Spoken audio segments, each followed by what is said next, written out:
If you think you are old, you'll feel old. I've got people who are half my age, they have no enthusiasm. And now as I'm aging, I'm putting permanent plants which like exoras, ginger lilies, heliconiums, which don't need much care. My greatest inspiration and support was my husband. He would give me a lot of freedom to do whatever I like to do. So I did paintings, I did gardening, I did traveling, everything I did. Because if you don't have a supportive husband, it's not possible to achieve anything. And if he is not, I would have left him. I told him that. Multitasking is something that comes easily for certain people. At least I'm noticed by the press here. There are so many lovely ladies who keep small homes, small things, and so neatly. They cook so well, they brought their families so well. They also have to be admired, but nobody talks about them. She grew up on a coffee plantation, studied art in Rome, and spent 56 years building a life with a man she loved. 91 countries, 37 cruises, and one 150-year-old home that still holds every memory of him. In this episode of Expressions, Priya Mascarenhas, entrepreneur, gardener, and a woman who turned a lifetime of love into something you can actually walk through. Stay with us. Hi, welcome to Expressions. Today I'm joined by a very fascinating person. She has a beautiful garden and a lot of experience about how she's done this. Let's get to know her and let's get some tips from her. Hi, thank you so much for joining us, Priya. You won the same award for 47 years across different eras, different culture, different technology. So, what has been the biggest shift you've had to adapt to? So professional life was very important to me as it made me a different type of a person because I'm a coffee planter's daughter. So we were brought up in too much of luxury and perhaps not much of ambition. But then I got married to an executive who was with an English company in Calcutta, Braithwaite. He worked for Burmashell and then in Braithwaite. So I was given a large exposure to corporate world, which I enjoyed and it really raised my bar. So that was my life to begin with. Then onwards, I have traveled a lot. I finished 91 countries and 37 cruises with my husband. I read. Yeah, I lost my husband 2 years ago. And this gave me a lot of exposure to world's best gardens. And then I had a special child in Champa. I have two daughters. Nisha is married and she's the MD of a company, of our own company. And the Champa is with me. And so life has taken a, a beautiful turn with lots of hurdles. For everything in life, you have to be hands-on. Yeah. Whether you're cooking a sambar, you're cooking a chicken bake or a pizza, you have to be hands-on. Yes. You cannot leave it to somebody else for it to be perfect. Unless you have gourmet chefs, and it's a different. Yeah. But in the house, everything has to be done. Yeah. Good staff, everything fine. But you must also understand that you have to know the technical know-how of everything. Then it becomes easier. Yes. So 47 years, when we started, there were very few people who used to compete. But as it went on, there were lots of, today there are 2,000, 3,000 people. But after I lost my husband 2 years ago, I stopped competing. So 47 years continuously, I've won the best ornamental garden. I've won the Javarayya Rolling Shield and many more rolling shields. It's just a interest, a passion, Yes. and determination and hard work. And madness, like you said. A little madness, in the form of some madness. So, Priya, you've led two incredible different lives, one in the corporate business and then one immersed in nature. So, what are the lessons you've learned from both worlds? In both the things, it's a very I learned discipline. I learned hands-on. I learned perfection. In the hotels, I saw so many hotels around the world. I learned elegance. And on the whole, I was a person I like to paint. I have a little interest in everything. I can do a lot of multitasking. And my greatest inspiration and support was my husband. He would give me a lot of freedom to do whatever I like to do. So I did paintings, I did gardening, I did traveling, everything I did. Because if you don't have a supportive husband, it's not possible to achieve anything. And if he is not, I would have left him. I told him that. So when asking nicely stopped working, you walked into the Lal Bagh Horticulture Society and essentially said it's unfair to make homeowners compete against corporate gardens with full-time staff, and they created a whole new category I for found it ridiculous. yeah. When it was done by Mysore Horticultural Association, just to put us between the Malis, professional Malis, hotels, buildings, everything, and give us prices. So once I went and got the directors, and I said, look here, you either give us special places where we are housewives, residential gardens separately, Yeah. then the buildings separately, farms separately, and corporate offices separately. Then you have a certain amount of categories. They understood that. Yeah. They did it. Yeah, and rightfully, I think. And when you walk around Richardstown today, what do you see that makes you angry? You know, Richardstown is still very beautiful and lots of trees, lots of some old homes and all that. And we have two strong associations, and people are so good. They give so much of their prime time to make it a better place. Better place. It is so touching. I appreciate it very much because initially we started where all the founder people who started the association did work. In fact, I designed that park, Richardstown Park. Now they're forgotten because all the newcomers have come. That's fine. But they take a lot of trouble and a lot of enthusiasm. My one request to everybody in Richardstown is just keep your frontage of your home clean. If each one keeps it clean, then everything becomes so much easier. That's all I request them. But otherwise, they do a lot of good work. And everyone talks about what gets harder with age, but what actually gets easier with age? Age is only a number. If you think you are old, you'll feel old. I've got people who are half my age. They have no enthusiasm. There is no, the, and especially if you are well to do and if you have staff. I'm not a person who can go to a kitty party. There's nothing wrong with a kitty party, but I don't go and sit there and waste my time. And I like people. Yeah. And I like my hobbies.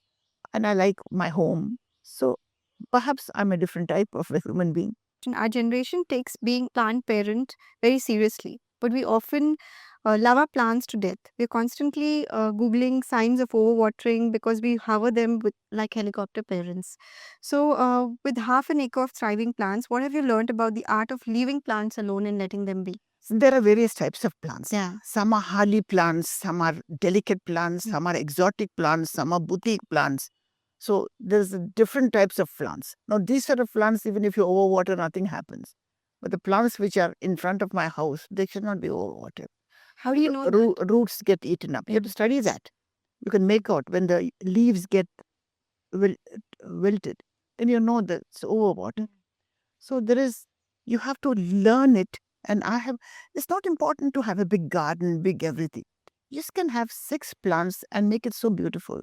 You understand plants, how to manure it, how to spray it, how to water it. That's all you need. It's a very simple thing. Yeah. People think sometimes they come, oh, I have a small garden. I say small gardens are better because you can keep it so well. Yeah. But any gardening tips, like simple ones that we all... Simple ones is nothing. You just understand the plants. Okay. There are indoor plants, there are outdoor plants, there are flowering plants, there are annuals. Understand your plants. And now, as I'm aging, I'm putting permanent plants, which like exoras and ginger lilies, heliconiums, which don't need much care. So gardening itself doesn't need that much of. Those are very delicate plants. I don't bring them anymore. So do you also do fruits and vegetables? I have fruit trees around, vegetables around, but I really don't put any more fruit trees in. I've got about 20 fruit trees around. Yeah. The malgoas, the mangoes, the custard apple, the ambada, and so many other plants. So many died. The fig tree died last 50 years. All this happens. But life is like that, you just can't, as you get older, you also have less energy. So you have to know what plants you should. Yeah. So I also taper down a bit. I just want to share a personal story. So when my grandmother was alive, she used to water this particular tree. So when she died, that plant never grew back. I mean, that also just withered away. And we tried everything to bring it back. So, do you think plants also carry emotion? Plants understand you perfectly. Yeah. It's very strange how much plants understand me. When I come outside in the garden, I can see that, they smile at you, that you have come, you're cleaning me, you're giving me water, you're giving me fertilizers. Plants, understanding plants is like a dog. You may think it's a dog. The day my husband died, both the dogs came inside, which they don't come to his bedroom, with their head down like a salute to him. Went round the cot and went out. So the same thing with plants. They know that they're cared for and they bloom. When we go to any apartment belonging to the 20s, 30s age group, and you'll find, a graveyard of empty dead pots. Do you think they buy them for just having a good vibe, beautiful vibe? And are we simply choosing the wrong plant for our lifestyle? Indoor plants are totally different. You cannot put an outdoor plant to indoor plant, it'll all burn and go out. Yeah. It's a horrible sight for me to see a plant which is completely dried and the lady of the house or anybody who's looking after doesn't even have the time to remove it. Yeah. It can really a bit put off. Yeah. Yeah. Your hands itch to help to do it. Yeah. Yes, ma'am. You went on a holiday to Hawaii and came back as the first person to bring back pink torch ginger lilies to Bangalore. There's a white one from Barbados. So walk us through those moments. What was it like? We were staying in Shoe Rider. It's an Oberoi hotel, Shoe Rider in Honolulu. And I saw this beautiful pink ginger lilies. And I said to them, who's the general manager? And I was in hotels at that time. So he said, no, he's at a meeting and all that. So I said, no, you just tell me who he is. Then there was a photograph put of the general manager, and I recognized him, that he was a Chinese, was my classmate. That's the place I bought this. And he said, now I don't know how you're going to take it. So I bought some artificial plants and I got these bulbs and I put them in the suitcase. And from Barbados, I did the same thing. I went to a museum and those white ginger lilies were there. Nobody has white. Yeah. And I bought a small little And you still stem. have them. I mean, it's so beautiful. Full bloom it is. Yeah. It's such a small thing. We made it bloom now. So special gifts, special funerals and all, I cut them and take them. It becomes such a talking point. What plant have you tried to grow and lost more than once? Many exotic plants I bought and they've died. And nowadays I buy only hardy plants because I travel. When I come back, there was a lady called Mrs. Flanagan who had about 60, 80 types. She used to make bridal bouquets on Clapham Street in Bangalore. I'm an old Bangaloreite. So when she died, she completely gave me all her orchids. And I was too young, a gardener, to know how to grow it. I tried it everywhere. In 5 years, I've systematically killed it all. Now my daughter is very good. My daughter's estate garden is out of I this heard. world. Yeah. Beautiful. She's a very low profile girl. She's very, very low profile, like her father. She's an excellent manager, excellent gardener, excellent housekeeper, and a very low profile human being. I'm sure you're proud of that. I'm very proud of her, yeah. I'm not sometimes very proud of her because she's too low profile. The younger one, who's a special child, wants to do many things like me but can't. That was the tragedy.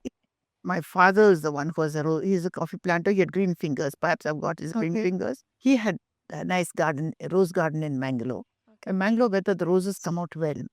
And Aishwarya Rai was our neighbor. And she was so small. So she used to come, uncle, give me the roses. My father used to say, this girl is so good looking, so he used to give her the roses. Even now, I believe my brothers met Aishwarya somewhere. And she could never forget that Ruskin Bagh is a name of a house. She used to come because her uncle used to be a neighbor. Okay. So from there, being a plantation girl, I was born with green. Yes. From there, my DNA is very much green. Absolutely. And you also mentioned about your daughter's garden at the coffee estate being better than yours. So much far ahead of me. Yes. And she has long distance. She hardly goes there, but she long distance management. She has beautiful ideas and she's a really very good gardener. And so is my son-in-law who also backs her up. Like you said, Yeah, they have a bit unless of- the husband support you, he also keeps an eye on everything. Yeah. So Mohan once gave you 200 roses for your birthday? Yes. When I first went to Calcutta, we were living in Chandanagar. Prethwheat factory was there. So as soon as I was married, I came from South India. I didn't know a word of Hindi, word of Bengali. So I used to use all my Kannada words and tell the bearers and the cooks what to do. To make a menu, it will take me 2.5 hours. Yeah. Onion dalo, ye karo, kya mem sab kya bol raha hai. It was very difficult. And he had to travel. 1 week after we were married, he went to Africa because he was general sales manager. Yeah. He used to always see that every week red roses used to come to me just to cheer me up. Yeah. So I used to arrange them everywhere. And so on his memorial a year ago at the Taj, I had the whole memorial done in red roses. Does the garden feel different to you without Mohan? Very much. My life itself has changed. I'm not the same person. We had a very good marriage for 56 years. And he was a perfect husband. And ever since he's gone, life is not the same. It's different, but however much you counsel yourself, it will never be the same. But your energy seems still. Yeah, you have to keep your energy for your children. You Yeah. cannot sit and cry because you'll be crying alone. You cannot be a morose person. You have to get on with life. Yeah. So that keeps me going with prayer and whatever little I do.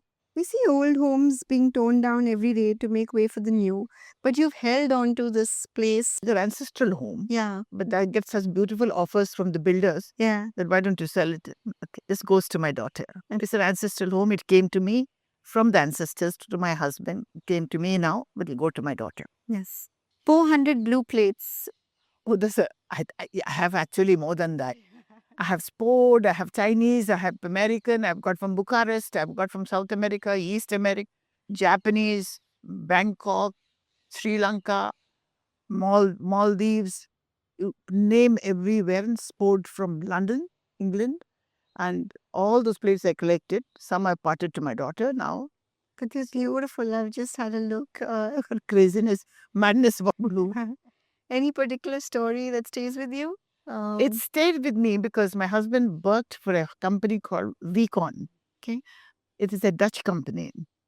And the chairman of the company gave me a blue candle stand, which fascinated me. I've still got it. And then I've read about it, the sport plates and this, and it's a very royal sort of a color, royal collection and all that. So slowly I make it grow.